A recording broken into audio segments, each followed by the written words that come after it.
¿Listo? Listo. Bueno,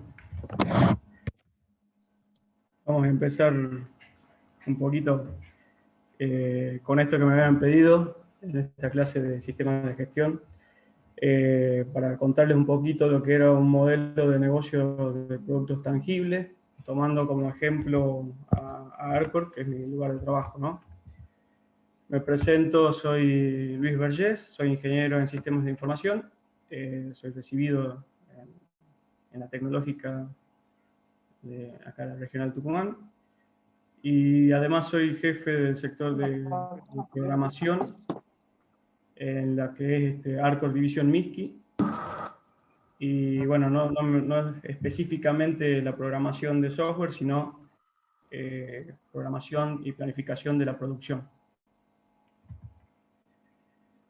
Vamos a empezar un poquito con lo que es viendo a las empresas desde un punto de vista más que nada en arquitectura de capas. Aquí vamos a ver, por ejemplo, esta estructura donde dice como primera capa lo que sería la misión y la visión. Y esto un poco, esta misión, visión, explica un poco qué es lo que hace la empresa, para qué existe y hacia dónde quiere llegar, ¿no? Después de eso va a seguir una capa de estrategia que tiene que explicar un poco cómo va a lograr esa misión y esa visión. Después, un poquito más abajo, seguirá la capa del modelo de negocio. Esta capa es fundamental para poder transmitir lo que es la estrategia, los procesos en sí del negocio. La siguiente capa es el proceso de negocio, que es cómo va a obtener utilidades de empresa. Y por último, una capa de infraestructura, donde también están los recursos y todo lo necesario para que funcione esta empresa. Y para lograr alinear todo esto, todas estas capas, va a ser necesaria esté todo soportado por los sistemas de información. Y ahí es donde viene la importancia, el rol importantísimo que tenemos los ingenieros en sistemas para que todo esto sea posible, ¿no? Hoy no se concibe una empresa que no tenga ningún sistema de información, ¿no? O sea, puede ser software o no, es necesario que todo esté sistematizado. Bueno, voy a contarles un poquito más sobre Arcor, empezando por su visión, siguiendo quizás el modelo que les mostraba de las capas. Y aquí vamos a ver que la visión que tiene Arcor es ser una empresa líder de alimentos y golosinas en Latinoamérica y reconocida en el mercado internacional, destacándonos por nuestras prácticas de sustentabilidad y por nuestra capacidad de ingresar a nuevos negocios, ¿no? Esto lo vemos que Arcor siempre está incursionando en nuevas alternativas. Últimamente lo vimos asociándose con Vago para entrar en la parte de lo que son nutracéuticas. Hace poco también incursionó, está metiéndose en lo que es helados, y así viene desarrollándose y entrando en distintos ámbitos de negocio, ¿no? Después, en lo que es misión, vemos que la misión de Arcor es brindar a las personas en todo el mundo la oportunidad de disfrutar de alimentos y golosinas de calidad, ricos y saludables, transformando así sus vínculos cotidianos en momentos mágicos y de encuentros de celebración. Y esto, bueno, yo me imagino un blog de kilo y ya me parece que la misión está lograda, ¿no?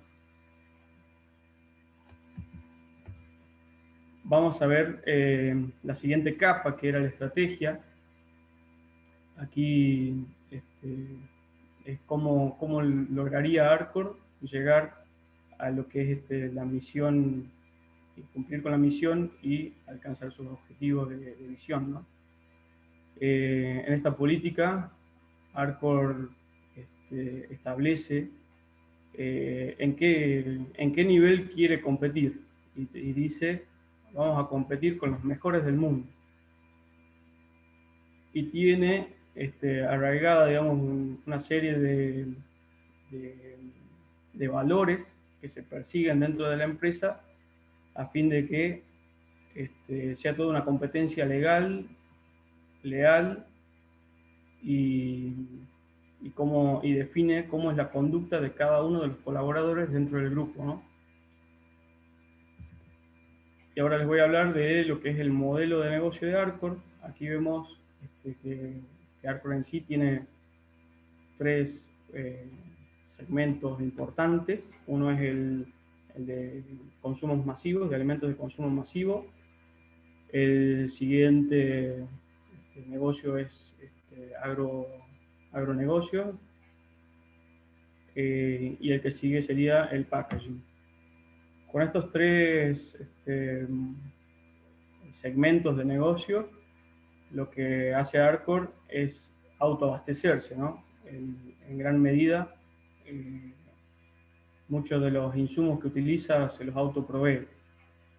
Siguiendo en la parte de lo que sería alimentos de consumo masivo, esto se divide en lo que sería golosinas, chocolates, harinas, alimentos, helados y nutracéuticos, como se los había anticipado. Y aquí tenemos una lista de todas las marcas que componen a los negocios, a los distintos negocios.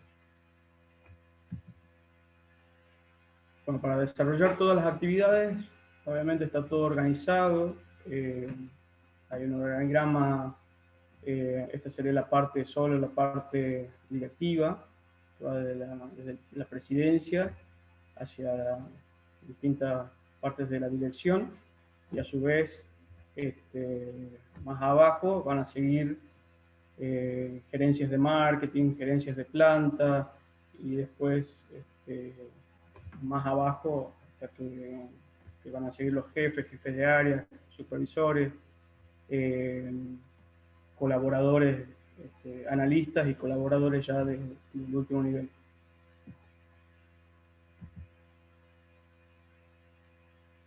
La siguiente capa, hablábamos ya de lo que eran procesos de negocio.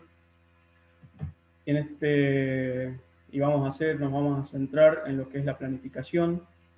Aquí vamos a ver que tenemos tres tipos de planificación. Una es la planificación de operaciones, la siguiente es de la planificación estratégica y la última sería la táctica.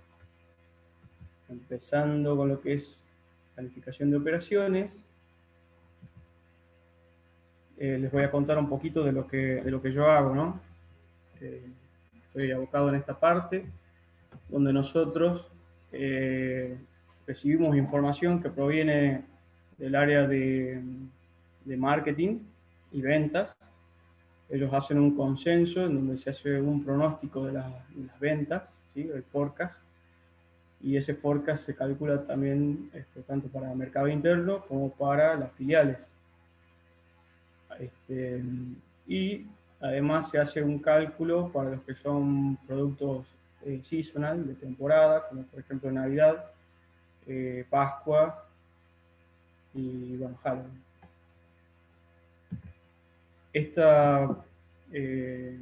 Estos pronósticos se van a producir en un modelo que se llama Make to Stock, es decir, se produce para almacenar en stock y luego se va a comercializar. Por otro lado, tenemos el modelo que se utiliza para la demanda que viene de comercio exterior, y el modelo que se utiliza aquí es Make to Order, o sea, se fabrica contra pedido. España necesita 10.000 bultos de tal producto, entra una orden y se produce los 10.000 bultos para España. Bueno, con esta información comienza el proceso de planificación de la producción. Y para lograrlo utilizamos lo que es la información de la capacidad instalada y el personal disponible que tenemos para hacer esta producción. Eso nos va a permitir tener una estimación de los materiales que vamos a necesitar para poder cumplir con ese plan de producción, y a su vez esa estimación se va a transmitir a los proveedores a través de órdenes de compra, y esto va a generar lo que se llama un plan de abastecimiento, que en función de la respuesta que tengamos sobre ese plan es el que nos va a permitir que podamos cumplir o no con ese plan de producción. O sea, tendríamos que ajustarlo, por eso hay una retroalimentación. Y finalmente vamos a emitir a planta un programa de producción semanal con los productos que sí se van a poder fabricar. Bien, todo esto está soportado en un sistema que se llama, es del tipo ERP, que es el J.D. Edwards, y básicamente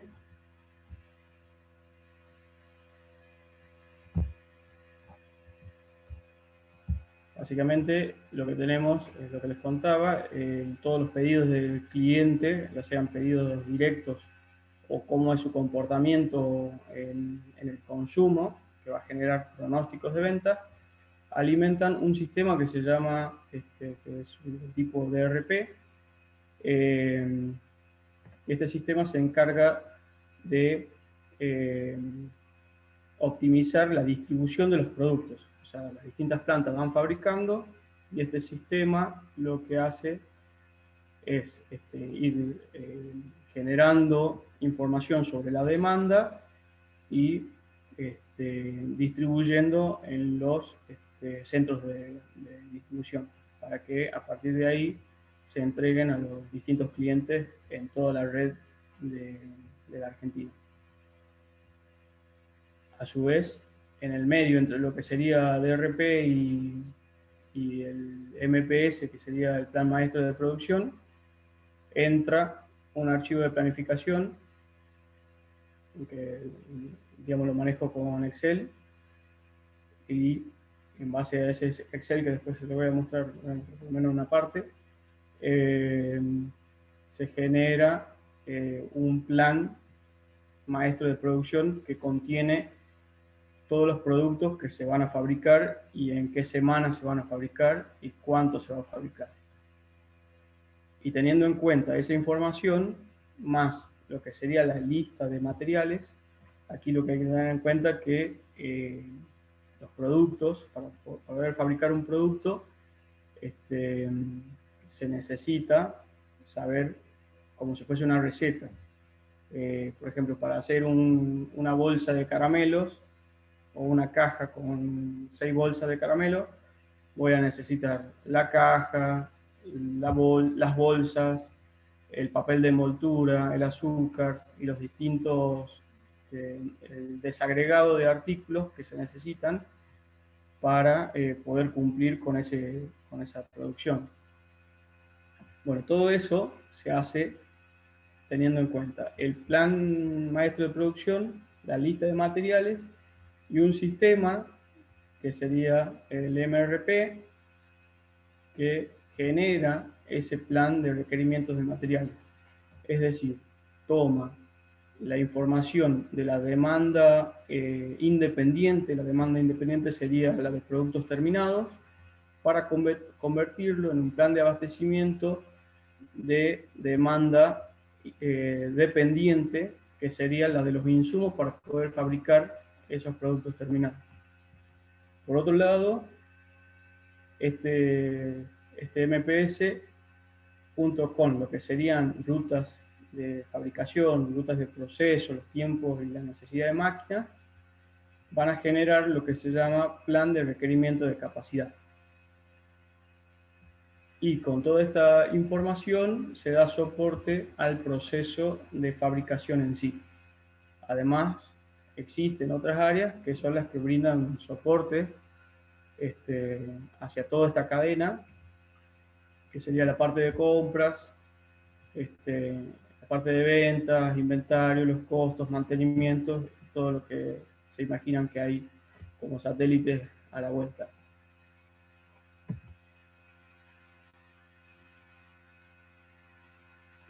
Bien. Aquí un poquito si observamos lo que sería la parte de DRP, es el sistema en sí que va a planificar y controlar la distribución de la mercadería del producto terminado en función de la demanda. Después vamos a tener lo que es el MPS, que es la planificación de la producción, donde se crea un programa de producción de los artículos con las cantidades que se requieren para poder abastecer al mercado. Y por último, vamos a tener un plan de abastecimiento a través del MRP, que es el que va a utilizar ese plan maestro de producción, las órdenes que tengamos pendientes, las listas de materiales y todos los registros de inventario para poder calcular cuánto necesitamos de materiales para poder llevar a cabo el plan de producción.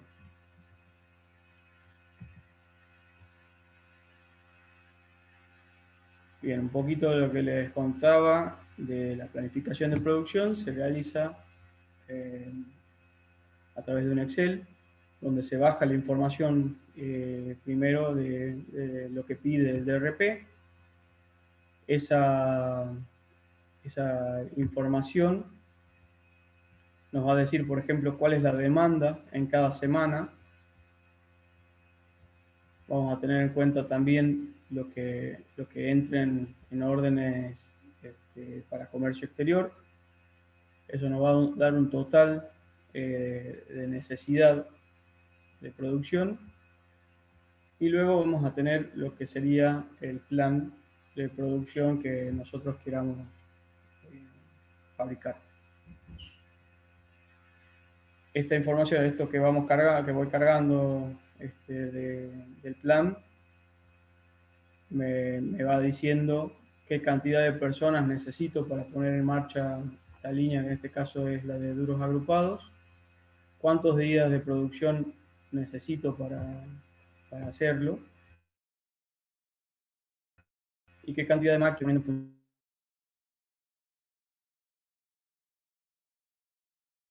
cada una de las líneas de producción, y a su vez, bueno, me suma toda la cantidad de gente que voy a necesitar para poder llevar a cabo el plan.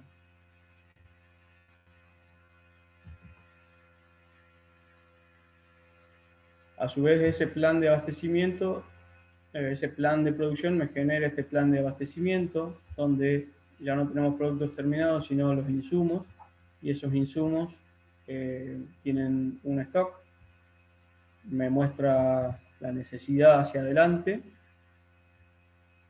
y está después dividido por semana la necesidad que tengo en función del plan de producción, y me muestra dónde hay faltantes. También me muestra las órdenes de compra que ya están colocadas y para cuándo estarían llegando. Esto lo manejan los chicos que son activadores de materias primas, y en función de esto, cuando les falta, realizan compras y gestionan con los proveedores para que lleguen a tiempo y podamos producir.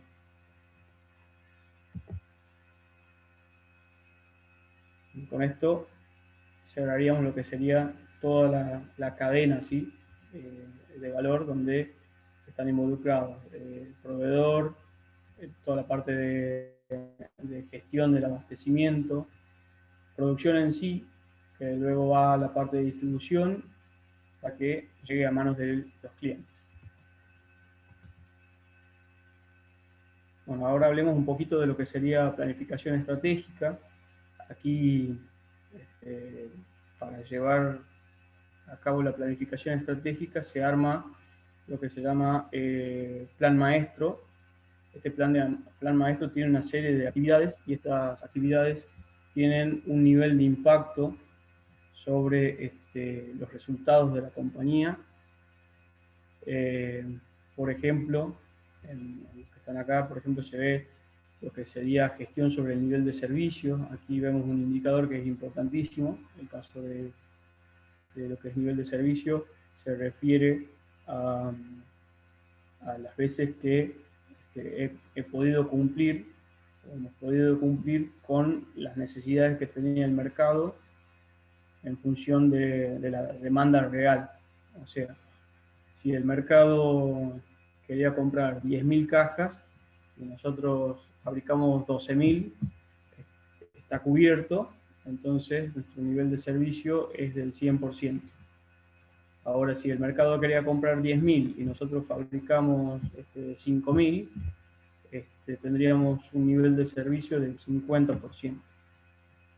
Entonces vemos que en este plan de maestro hay actividades que la tendencia, digamos, es que podamos ir revisando cómo van los indicadores, en este caso del nivel de servicio, y podamos llegar a los objetivos que tiene la compañía. Y esos objetivos se transfieren, digamos, a cada uno de los colaboradores. O sea, yo tengo una serie de objetivos y cada persona que pertenece al grupo tiene sus propios objetivos que tiene que alcanzar anualmente. Bueno, acá les puse aquí un detalle de más o menos todo lo que eran las actividades que componen ese plan estratégico. Y aquí sigue, o sea que son bastantes las actividades. Y vamos a revisar un poco lo que sería, les hablaba de indicadores, objetivos y resultados. Cuando hablamos de indicadores, es una herramienta que nos permite evaluar el rendimiento que tiene, digamos, un elemento. Y, por ejemplo, sería, por ejemplo, acá la eficiencia. Esta eficiencia, por ejemplo, va a ser la producción real sobre la capacidad productiva. Es decir, que si la capacidad que tengo de producir es de 1.000 toneladas y produzco 1.000 toneladas, entonces mi eficiencia va a ser del 100%. Si tengo la capacidad para producir 1.000 y produzco 500, entonces voy a tener una eficiencia del 50%. El objetivo va a ser el planteo de las metas o propósitos de alcanzar ciertos niveles cierto nivel, y eso tiene que tener cierto nivel de complejidad. O sea, para que se plantee un objetivo no puedo plantearme algo que sea demasiado fácil, porque si no, no tendría sentido, sino que tengo que ser exigente a dónde quiero alcanzar, qué es lo que quiero alcanzar, qué es lo que quiero conseguir. Entonces, si fácilmente obtengo un 70%, por ejemplo, de nivel de servicio, entonces lo que voy a buscar es ponerme como objetivo algo que sea más desafiante, alcanzar 85, 90% de nivel de servicio. Y después tenemos el resultado en sí, que sería la consecuencia o fruto de una determinada situación en un proceso. O sea, una vez transcurrido el tiempo, ¿cómo me fue? ¿Qué resultado obtuve al finalizar ese periodo? Bueno, nosotros aquí les muestro un tablero de control que tiene, es viejito, de modo que tenemos otro más lindo. Tenemos una serie de objetivos, el nivel de servicio del mercado externo, tenemos la velocidad de respuesta en las órdenes una vez que ingresan, qué tiempo nos demoramos en responder, en promedio, el cumplimiento del programa. Bueno, son niveles de quiebres, son objetivos que nos fuimos poniendo para alcanzar resultados que son desafiantes, y se va monitoreando mes a mes a través de, en este caso era un Excel, ahora es todo por un sistema web.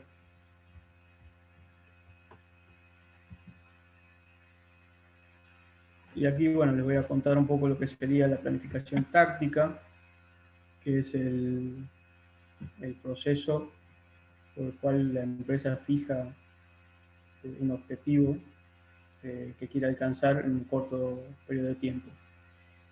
Aquí les quería contar, por ejemplo, en un momento estaba entrando un producto de Brasil que estaba haciendo competencia directa, digamos, con un sector de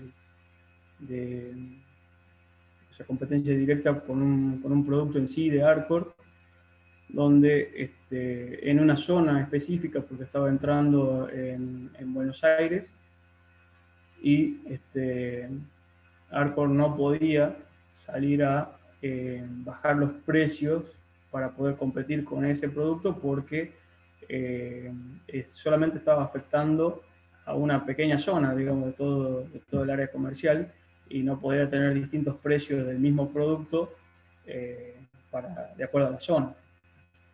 Entonces, lo que hizo fue lanzar un producto de muy buena calidad con otra marca, pero a un menor precio, y lanzarlo en la zona donde estaba siendo afectado por este producto de Brasil.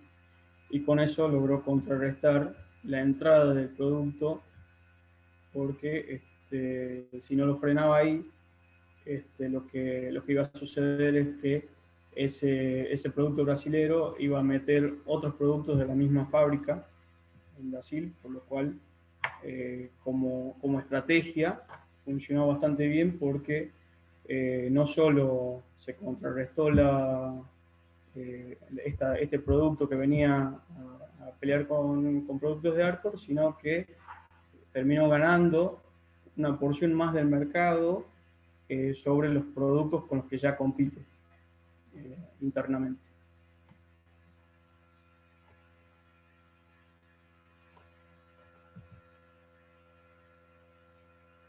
Bien, y ahora les quería contar aquí el tema de cómo se realiza, cómo sería el proceso de toma de decisiones, y se les voy a contar a través de un trabajo de mejora que hicimos hace algunos añitos en lo que es una mejora de punta a punta en caramelos de la línea de colados. Bueno, esta presentación contaba un poquito cuál es la superficie donde está instalada Arcor División Miski, que son de 15.000 metros cuadrados. Bueno, los principales productos que tenemos en Miski son Menta Plus, Mr. Pop, Butter and Cream, Menta Cristal, los Natural Break.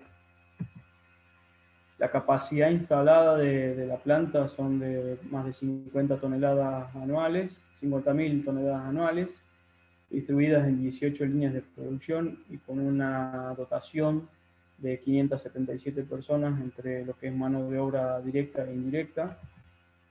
El consumo anual de agua es superior a los 40.000 metros cúbicos por mes, y el consumo de energía va al 1.000.000 de kilowatts mensuales. Bueno, este trabajo se realiza sobre lo que serían las líneas de colado 1 y Winkler.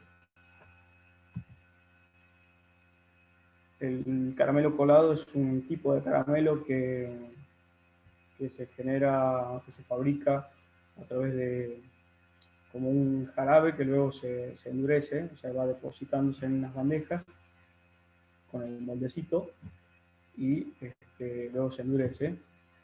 Y en el colado 1, lo que hacíamos, lo que fabricábamos ahí eran caramelos cristales, son transparentes, y en lo que es la línea Winkler se hacían los caramelos de leche. Son similares, nada más que uno eran transparentes y los otros de leche.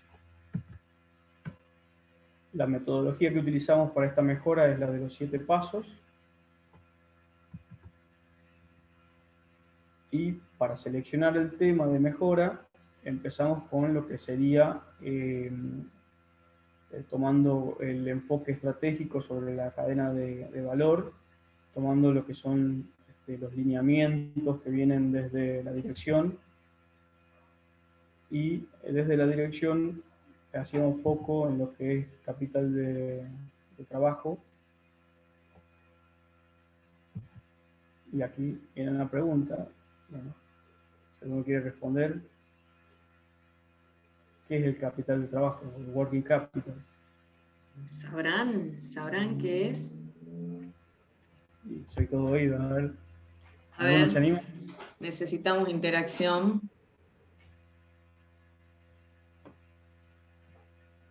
Disculpe, ¿se refiere al capital humano? No, no es capital humano. El capital con el que se cuenta para hacer el negocio, digamos, Ajá, Eso económico. es como lo que vendría siendo la liquidez, Juanjo? pero ahí va, ahí va. para el lado operacional. Son los recursos que vos disponés en el momento para trabajar, Por ahí lo va. que vos podés mover. Bien, bien, por ahí va, va con la liquidez.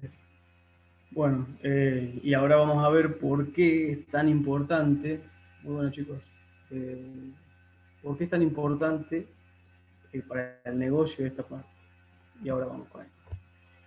Cuando, cuando los inversionistas necesitan saber cómo va la empresa, lo que hacen es recurrir a estos análisis financieros, y uno de esos análisis financieros, casualmente, es la capacidad de liquidez, ¿sí? Esta capacidad de liquidez es la que nos dice, si nosotros dejamos ya de producir, paramos la planta, ¿qué tiempo tenemos para hacer frente, o sea, en cuánto tiempo llegamos a la cesación de pagos? O sea, si nosotros paramos la operación, ¿cuánto tiempo podemos pagarle todas las deudas que tengamos a nuestros proveedores, al resto, digamos, de la cadena? Y uno de los principales aspectos que se miden en esto de la liquidez es lo que se llama working capital o fondo de maniobra, que va a ser la resta entre el activo corriente y el pasivo corriente. Bien. ¿Qué sería el activo corriente? El activo corriente son las existencias que tengamos, como por ejemplo producto terminado, los semi-elaborados que estén producidos, las materias primas y los materiales de empaque. Por otro lado van a quedar lo que sería realizable, que serían los saldos deudores a corto plazo, o sea, nos están debiendo plata, pero aquí, o sea, en el corto plazo lo vamos a estar cobrando. Y también se va a sumar al activo corriente lo que es el disponible, caja, efectivo, los saldos de entidades financieras que tenemos puestos en un banco, y las inversiones financieras que se puedan convertir en efectivo en menos de 3 meses. Por otro lado, se van a restar los que son los pasivos corrientes, que van a ser las deudas de plazo menor a un año y previsiones a corto plazo. Las previsiones van a ser cuando sabemos que hay un material que está inmovilizado, que no nos sirve, que está próximo a decomisarse, entonces lo vamos a previsionar para que no nos sume como un activo, porque es prácticamente algo que se va a tirar, que es basura. Entonces, ¿dónde quedaría el fondo de maniobra? Va a quedar en lo que sería la diferencia entre el activo corriente y el pasivo corriente, o sea, esta parte. ¿Qué quiere decir? Que cuanto este fondo de maniobra sea mayor, vamos a tener mejor capacidad para reaccionar ante situaciones como por ejemplo esta pandemia, ¿sí? Si nosotros hubiéramos tenido, por ejemplo, todo el capital en materiales el año pasado, que tuvimos, digamos, una merma en la producción, hubiera impactado directamente en esta cesación de pagos a proveedores. Pero al tener quizás un stock más bajo de producto terminado, de semi-elaborados y de materias primas y materiales de empaque, permitió que este fondo de maniobra se pudiera invertir en otras cuestiones, en otros negocios, e ir hacia por ahí negocios más rentables. ¿Cuál es la condición inicial? Es que el activo corriente sea mayor que el pasivo corriente. O sea, si tenés más deuda que activo, entonces ya no tenés fondo de maniobra. Y la óptima es que el disponible más el realizable sea mayor a todo el pasivo corriente. Una consulta puede ser. ¿Sí? Dentro del pasivo corriente están el pago de servicios, cosas como el sueldo, o eso no está dentro de eso. En el pasivo corriente son deudas de corto plazo. Lo que pasa es que ahí entra o sea, sí lo tenés, digamos, como gasto fijo. Lo que son los sueldos y jornales están dentro de los gastos fijos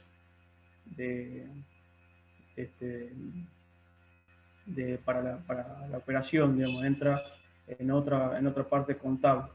Aquí en los activos y los pasivos no te va a involucrar esta parte del fondo de maniobra en sí, que se va a referir más que nada al capital que vos tenés para la producción, digamos. Sí. Perfecto, gracias. Bien. Cuando seleccionamos el tema, mejora en lo que eran estas líneas de producción que hablábamos de Colado 1 y Winkler, analizamos el grado de ocupación que tenían. Y vimos que lo que eran los colados de la Winkler tenían un 40% de ocupación anual. La línea Winkler era una línea, digamos, con menor capacidad que Colado 1, por lo que al hacer una equivalencia de ese 40% de ocupación anual y pensando en que lo podíamos producir en la otra línea, ¿sí? Nos daba que la ocupación de la otra línea para hacer los caramelos de leche era del 28%. ¿Sí? O sea, si pasábamos la producción de la línea Winkler, que tenía un 40% de ocupación, pasamos para el colado 1, lo que tenemos, en lugar de tener un 40% de ocupación anual, tendríamos un 28% de ocupación en colado 1. Sumado al 69% de ocupación que ya tenía colado 1 con caramelos de cristales, nos daba una ocupación del 97% de la línea. Es decir, que la demanda que había de caramelos de leche y de cristales, si la hacíamos solamente en colado 1, podíamos tenerla todas las semanas andando con una ocupación del 97% anual. La forma tradicional de programar las líneas era 3 semanas corridas de caramelos de cristales, que era el 70%, y en lo que era caramelos de leche, una semana. O sea, este sería como un ejemplo. ¿Qué es lo que sucede aquí? Al producir durante 3 semanas y parar una, y por el otro lado producir una semana completa de caramelos de leche y esperar 3 semanas para volver a producir, lo que sucedía es que el stock medio de producto terminado se eleva, porque vos tenés que tener, por ejemplo, en caramelos de leche, una semana completa que te va a subir el stock para poder cubrir 3 semanas que no se va a producir. Y por el otro lado, el stock de caramelos de cristales tiene que subir como para poder cubrir la semana en que no se fabrica. Entonces, en este concepto, decidimos trabajar solamente con, o sea, pensar en que íbamos a trabajar solamente con la línea de colados 1 y segmentar la producción semanal de manera que una parte sea de cristales y otra de leche, y con esto, en teoría, bajaríamos el stock medio, ¿verdad? Bajaríamos el stock medio, ¿sí?, de 55.000 bultos de producto terminado a 38.000. Bueno, como objetivo, ¿sí?, propusimos bajar el 30% del stock medio de producto terminado de estas líneas, ¿no? Ya un objetivo desafiante, porque es prácticamente lo que en la teoría nos decía. Bueno, además, en ese año surge desde marketing la necesidad de bajar los caramelos de 5,2 gramos que pesaba cada unidad a 4,5. Y viendo este cambio de programación que estábamos pensando, surge esta necesidad también de revisar toda la cadena de valor para ver en qué más podíamos trabajar y mejorar el proceso. Entonces, decidimos trabajar en esta revisión de punta a punta sobre toda la cadena de valor, desde los proveedores hasta el final, hasta el cliente. Para eso se forma un equipo de trabajo que abarca distintas áreas, ¿sí? Desarrollo, mantenimiento, programación, abastecimiento, producción. Estábamos todos involucrados ahí para lograr este resultado. Luego de elegir el tema, pasamos a lo que sería comprender la situación, ¿sí? Nosotros tomamos primero esta red de flujos de información de manera que podamos establecer cuáles eran las áreas de interés, quienes estaban interesados en que esto se lleve adelante, serían los stakeholders. Aquí vemos que las áreas industriales estaban interesadas en que se mejore la eficiencia y la productividad, las áreas comerciales que tengan un buen nivel de servicio, o sea, si le íbamos a cambiar este esquema de producción, ellos necesitaban saber que íbamos a seguir manteniendo buenos niveles de servicio y en lo posible mejoremos costos.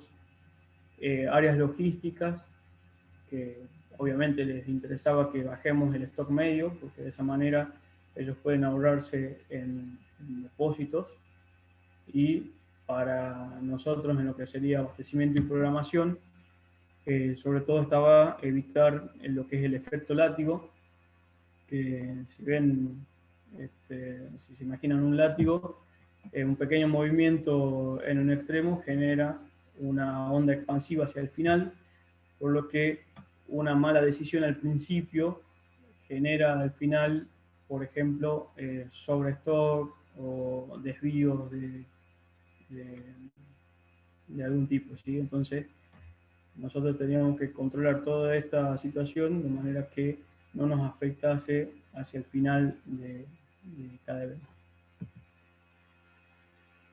Pasamos a el análisis de causa.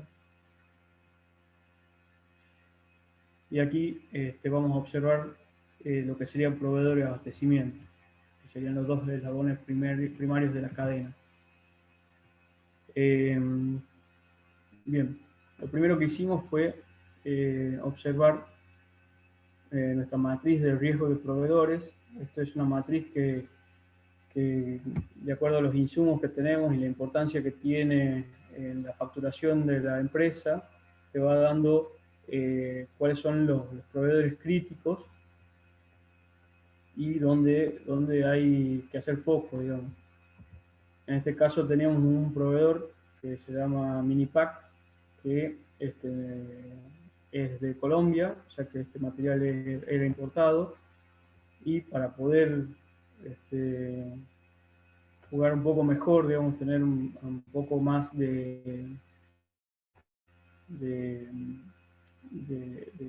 sea, que pueda responder más rápido, decidimos a través de un brainstorming nacionalizar el abastecimiento de lo que sería el material de envoltura, que es PVC, en un proveedor local que es del grupo Arcor, que sería Cartocor.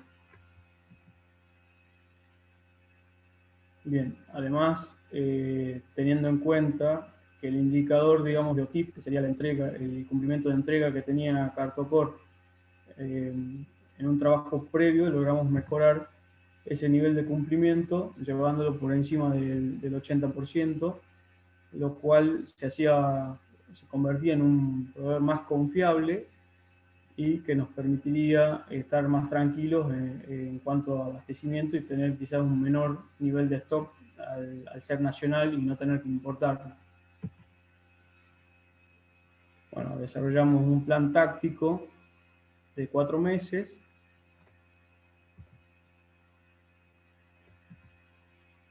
donde lo primero que había que hacer era probar si Cartocor podía fabricarnos el material de envoltura y que funcionara, digamos, en nuestras máquinas. Bueno, se hicieron ensayos y validaciones y se terminó aprobando el material. En la parte de producción, hicimos un análisis de condición 4M teniendo en cuenta el cambio de peso del caramelo y el cambio en la programación, el estilo de programación, digamos, de programar leche y cristales en colado 1. Y aquí vimos, por ejemplo, que en lo que es mano de obra no se presentaba inconvenientes porque para la gente del colado 1, hacer leche o cristales no presentaba ninguna diferencia. Sí, en la parte del método, que había que unificar el tiempo de setup, el tiempo que demoran en poner a punto la línea para poder arrancar con algún producto. También había que evaluar costos en la parte de los materiales, si es que había alguna oportunidad de mejora. Y en lo que es máquinas, revisar el comportamiento que tenían frente a los distintos materiales, sobre todo con la velocidad de envoltura. Bueno, también se hizo un plan de actividades y cuando fuimos a revisar el método, lo planteamos en las reuniones del comité, y cuando le dijimos que íbamos a hacer, que íbamos a programar leche y cristales en la misma línea de producción, saltó las primeras trabas porque decían, bueno, aquí se van a incrementar los setups. Entonces vino la primera resistencia al cambio, por lo cual lo que hicimos fue armar unas charlas de 5 minutos de supply chain, donde le fuimos mostrando cómo esos impactos en realidad podían ir en detrimento del setup, pero afectar positivamente a los resultados finales de la compañía. O sea, muchas veces dentro de una organización se ven los objetivos propios, y por ahí cuando le abrimos la cancha y aumentamos esa visión y vemos que es beneficioso, digamos, para toda la cadena, bueno, esa resistencia desaparece. Bien, y ahí lo que hicimos fue hacer un relevamiento de la matriz de setup para los cambios de los distintos productos de uno a otro, de manera de que se unificaran los distintos turnos y después trabajar para mejorar esos tiempos. Después, bueno, cuando revisamos lo que era material, revisando lo que es cristales y leche, tenemos que el material de envoltura tiene un largo de corte, un ancho de espira y el gramaje del material.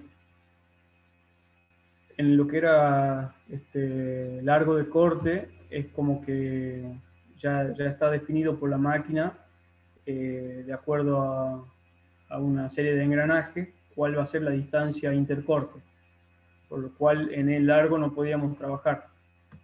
En el gramaje del papel tampoco había muchas posibilidades, por lo cual lo que nos quedaba era trabajar en lo que es el ancho de espira, que sería el ancho de la bobina de papel. Bueno, cuando revisamos el papel que utilizábamos para menta cristal, el ancho de espira inicial era de 80 milímetros y decidimos llevarlo a 78.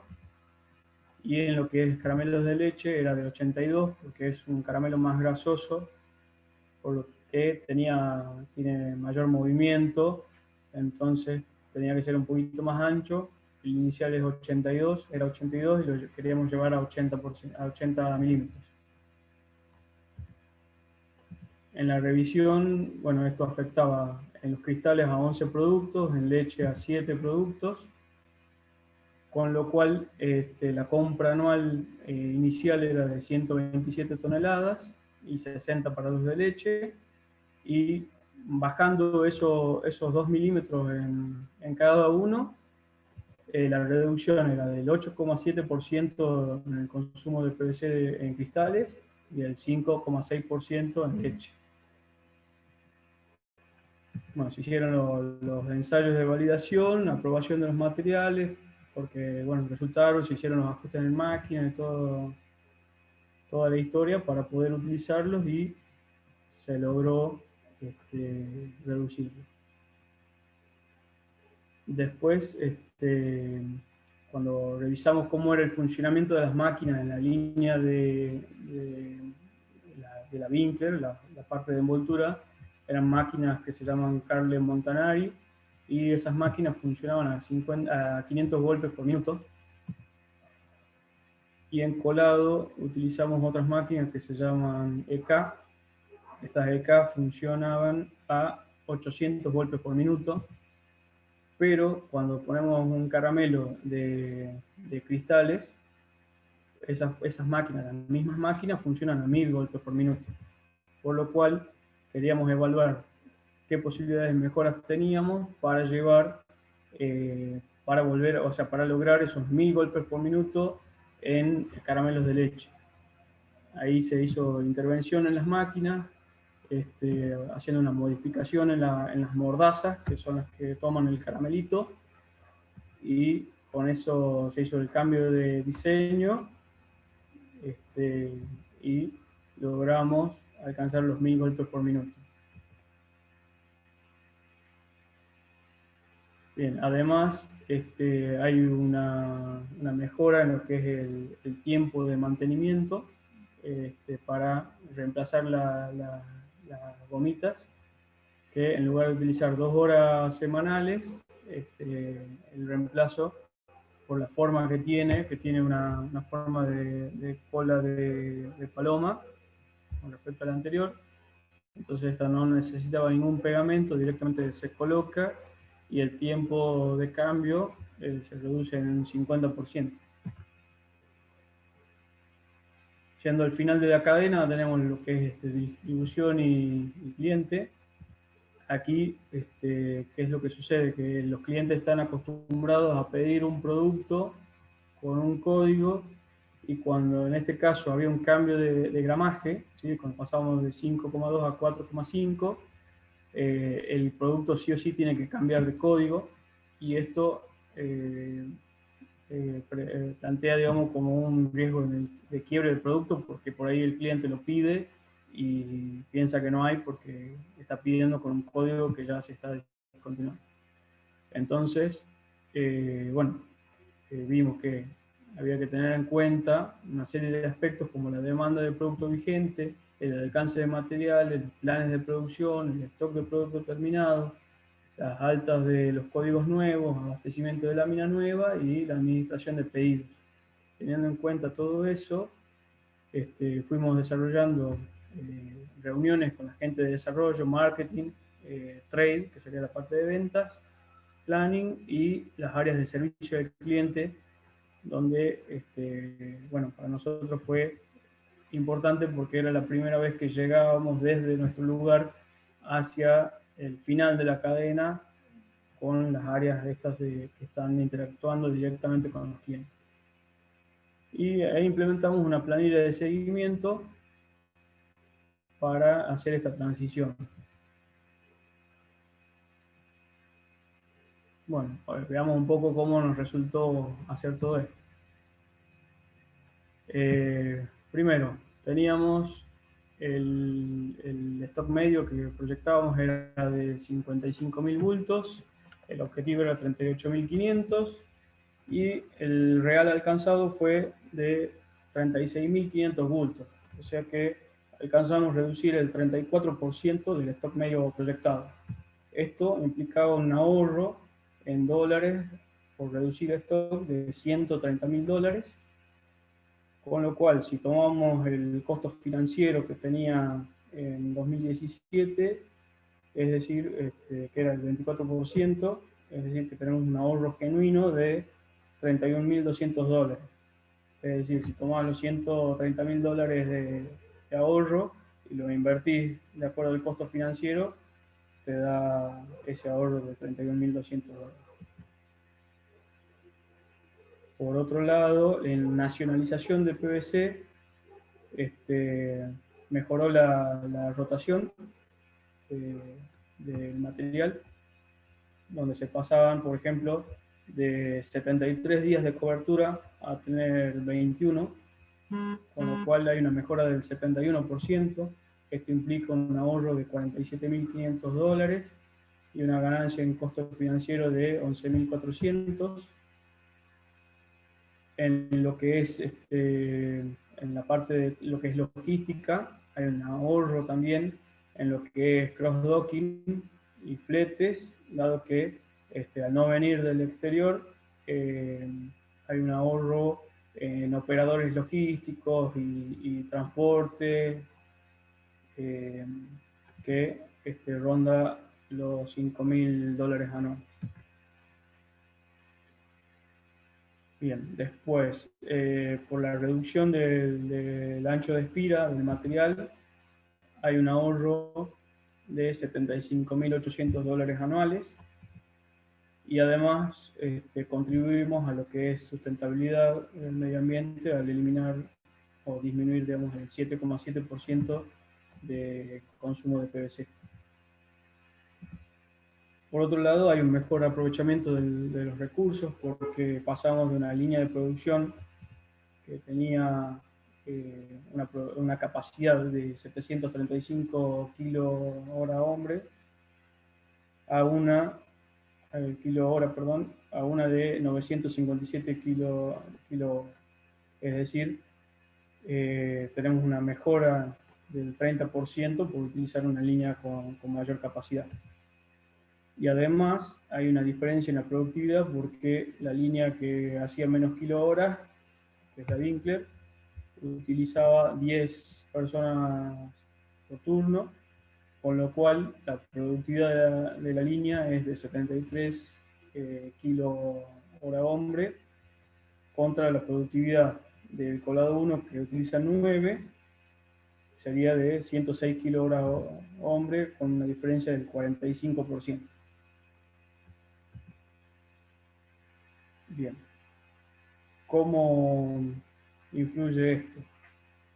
Acá había también otro tema donde si programábamos una semana de colado 1 y una semana de Winkler, lo que teníamos en total eran 244.000 kilos.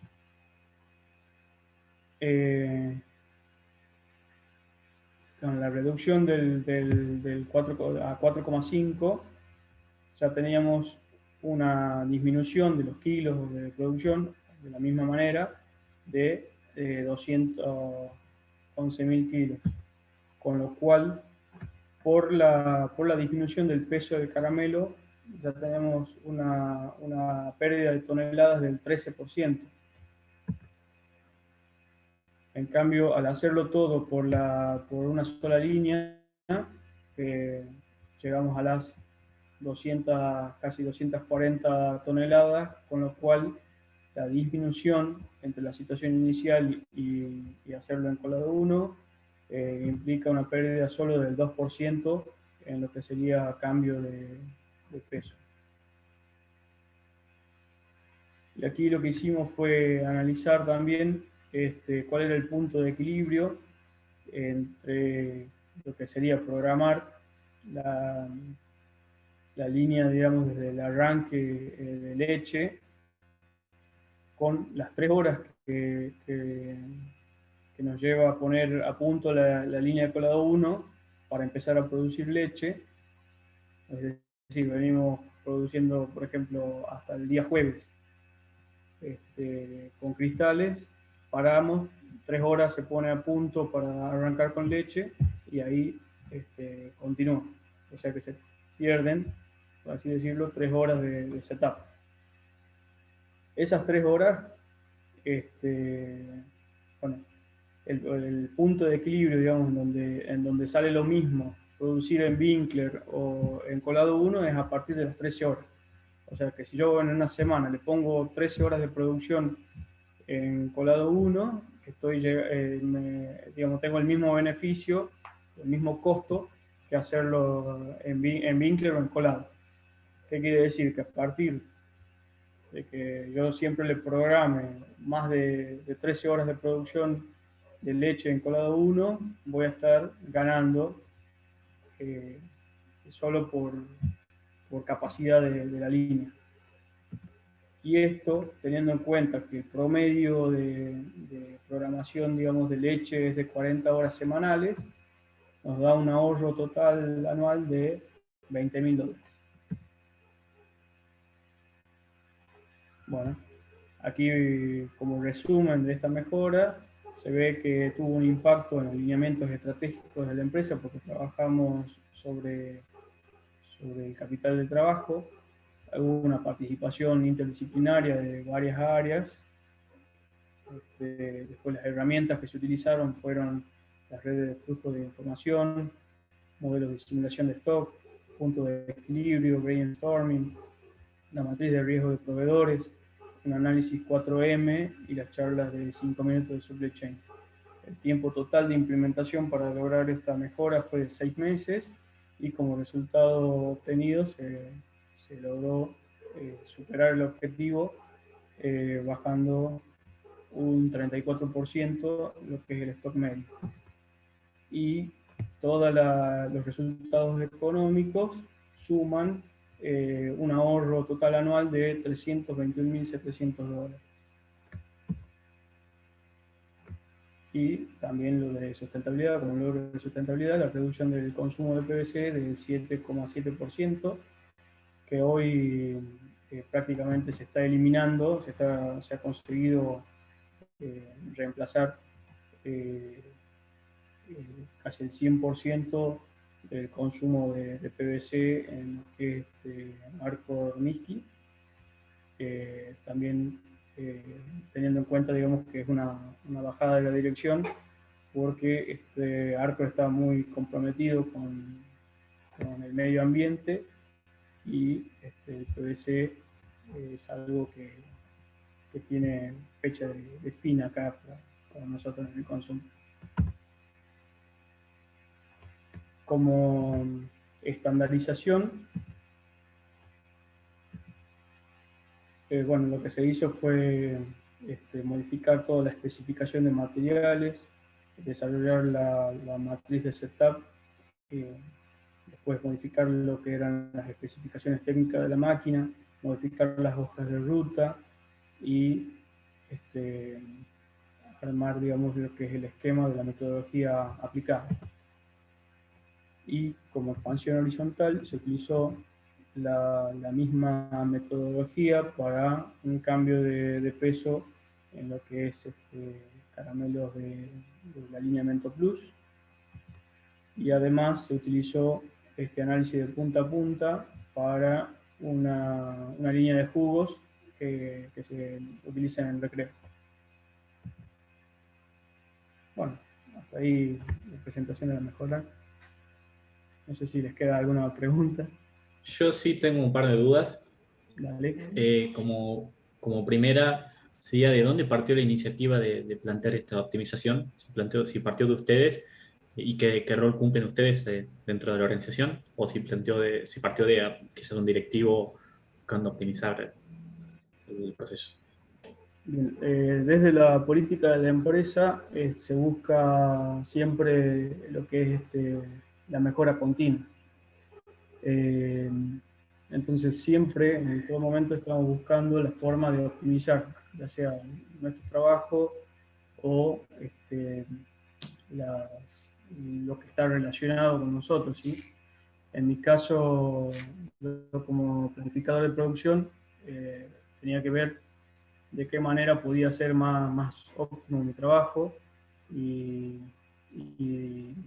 bueno, ahí surge en esa revisión de cuál era la capacidad que estaba de ocupación de las líneas, ver esa posibilidad de unificar todo y bueno, se planteó esta posibilidad. Al principio, como les contaba, hubo resistencia porque no, se pensó, digamos, inicialmente que se iban a incrementar los setups en gran medida. Imagínate que había que lavar la línea para pasar de un tipo de producto, cristales, a leche. Y bueno, hubo esa resistencia, de ahí fuimos buscando convencer, o sea, convencer de que realmente era óptimo. A su vez, digamos, había una serie de componentes porque todos estamos comprometidos, digamos, en buscar mejores resultados. Entonces, estaba el otro lado, digamos, de optimizar el material que se utiliza, y así fuimos armando toda la red esta este grupo de trabajo que nos fue llevando a lograr esta mejora. En general, hay muchas cosas que se van viendo a través de los indicadores. En este caso, un indicador de ocupación. En otros casos, por ejemplo, este año se está trabajando muy fuerte en lo que es nivel de servicio para tratar de reducir los quiebres de producto terminado. Para eso, por ejemplo, hay instancias de consenso entre lo que es trade marketing y la parte de planificación de operaciones. Hacemos una reunión donde se define cuáles van a ser o sea, de acuerdo a la demanda y los planes que tenemos, cuál va a ser el plan de producción, digamos, consensuado, de manera que en función de ese plan se mide un nivel de servicio SOP, digamos, porque la reunión en donde interactuamos todos sería Seller and Operation, o sea, es un proceso SOP. Y en esa reunión, bueno, se establece, digamos, o sea, lo que nos piden es que nosotros cumplamos con los planes de producción para que se disminuya los quiebres. Entonces, hoy hay mucho foco en lo que es el cumplimiento de estos planes SOP, y para eso se armó también un grupo de trabajo ya con los ingenieros de proceso, jefes de planta, ya para la parte industrial, de manera que se pueda cumplir con todo lo que nos están pidiendo, ¿no? Y vos ves eso, que hay mucho compromiso y se está logrando, haciendo muchos ajustes en los procesos en sí, de mantenimiento, de, de, de ir, por ejemplo, preparando a la gente para que sea, para que conozca más de un puesto, ¿sí? Estoy en este contexto en donde hay gente bueno, que se enferma de COVID o de lo que sea y tiene que salir de licencia por enfermedad. Hay puestos que son claves y se necesitan cubrir en el tiempo que la gente no está apta. Entonces se está generando esta polivalencia preparando mucha gente para que pueda cumplir más de un rol y de manera que se pueda, por ejemplo, cumplir con estos planes de producción. O sea, siempre... Ahí te sumo una pregunta. Entiendo que por ahí los indicadores que plantean son casi todos en cuanto a producción, que justamente en lo que se enfocan ustedes. Puede ser que alguno de los objetivos o de las métricas que les pidan en esas reuniones que tienen de todas las partes de la empresa sean tipo un indicador de return, del ROI, del retorno sobre la inversión. Les pueden pedir tipo cómo se adaptarían ante un cambio en un plan. Ese tipo de cosas pasan, del tipo no solamente queremos ver si vamos a producir mejor, sino que viene esta situación y nos queremos, queremos ver cómo reaccionaríamos. Por ejemplo, no sé, teniendo lo que decía, return over investment, si les pidieron ese tipo de métricas, o quizás desde marketing o desde trade, tipo, necesitamos servir a tal cantidad de clientes en este año. Ese tipo de Este, pedidos tienen y cómo responden a ellos. cada área tiene una serie de objetivos que tiene que cumplir. Los retornos, por ejemplo, vos tenés áreas de ingeniería donde digamos, ellos van a tener que evaluar, por ejemplo, si se hace una inversión, por ejemplo, de una nueva línea de producción, o, por ejemplo, un ejemplo concreto, Arcor está abriendo una planta en África, eh, y ahí se, se va a ver, digamos, cuál es todo, el retorno de la inversión, o sea, van a ir con esas métricas, digamos, obviamente. Por ejemplo, si se decide invertir en alguna línea nueva de producción o en alguna automatización en final de línea o ese tipo de cosas, se, se analiza en qué tiempo vos recuperas lo que vas a invertir. Si, por ejemplo, eh, vos ves que no se está llegando, por ejemplo, a cubrir toda la demanda que hay con cierto producto, entonces seguramente va a haber un análisis para aumentar la capacidad de producción de ese producto terminado, de manera que se pueda abastecer y a su vez ver en qué momento vos recuperás lo que invertiste. Eso sí, eso está no a nosotros, porque nosotros no vamos a evaluar inversiones, no, no como yo, digamos, sí puedo decir necesito, puedo largar una alerta, por ejemplo, decir, mira, necesito que amplíen la capacidad de esto, o necesito que más gente para poder hacer esto, eso sí, y después pasará a evaluación de las otras áreas donde corresponde. Ok, gracias. Bien. ¿Alguna otra más? Sí, ¿cómo te va? ¿Cómo te va, Luis? Quería preguntarte, si mal no me equivoco, dijiste de que, bueno, vi que se manejaban con planillas de Excel, pero si bien te entendí, ya tenían un sistema. ¿Tienen gran parte de los procesos ya sistematizados, automatizados, o hay sectores que todavía se manejan con esas planillas? Como en todas partes, sí, hay sistemas. Mirá, acá en la parte de planificación había un sistema que se llamaba BAN, que era para hacer toda la parte de planificación. Pero este, no era, no era bueno, digamos, porque te llevaba mucho tiempo y hay muchas cosas que son difíciles de automatizar.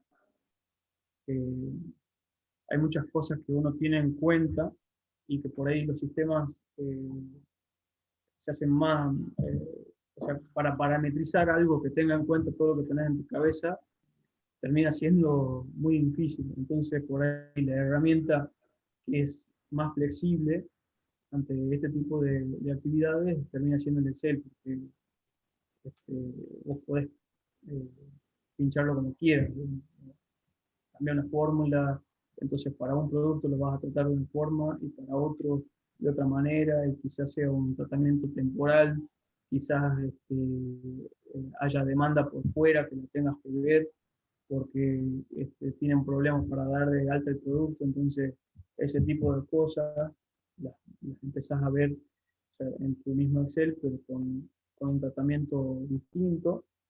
Y todo eso es difícil que te lo contemple por ahí un sistema que es más rígido, ¿no? Entonces, hay actividades que son necesarias, porque por lo menos todavía no existe una solución de software que lo resuelva. Sí, hay muchísimas aplicaciones, ¿sí?, que van de soporte a toda la operación. Tenés herramientas de consenso, tenés herramientas, o sea, el ERP, en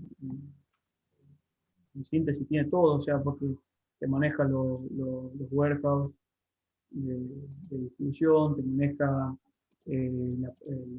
una interfaz, digamos, por ejemplo, con los sistemas de calidad, porque, por ejemplo, para que cuando llegan los materiales, la gente de aseguramiento de calidad tiene que hacer una serie de controles y cargarlo en un sistema como SPAC, y a su vez, una vez que complementa, o sea, que revisa los materiales, eso tiene que quedar disponible en el ERP para que puedan ser entregados cuando se soliciten a la planta.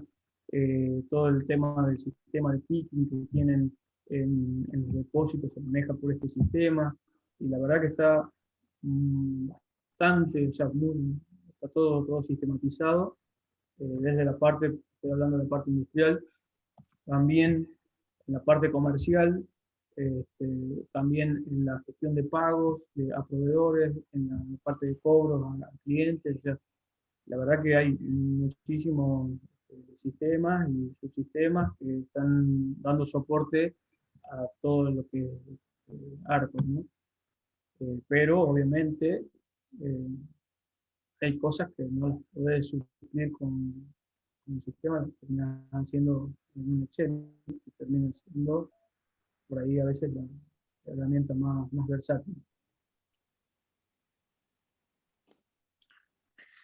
Bien. Bueno, Luis, te corto, así entramos con Walter. Si hay más preguntas, Bueno, le mando un mensajito, se comunican con Luis. No, así que bueno, Luis, muchísimas gracias. Si querés quedarte a la charla, estás invitado. Si no, estás libre y desocupado para irte. Así que bueno, perfecto, muchas gracias. dale Luis, chao, chao.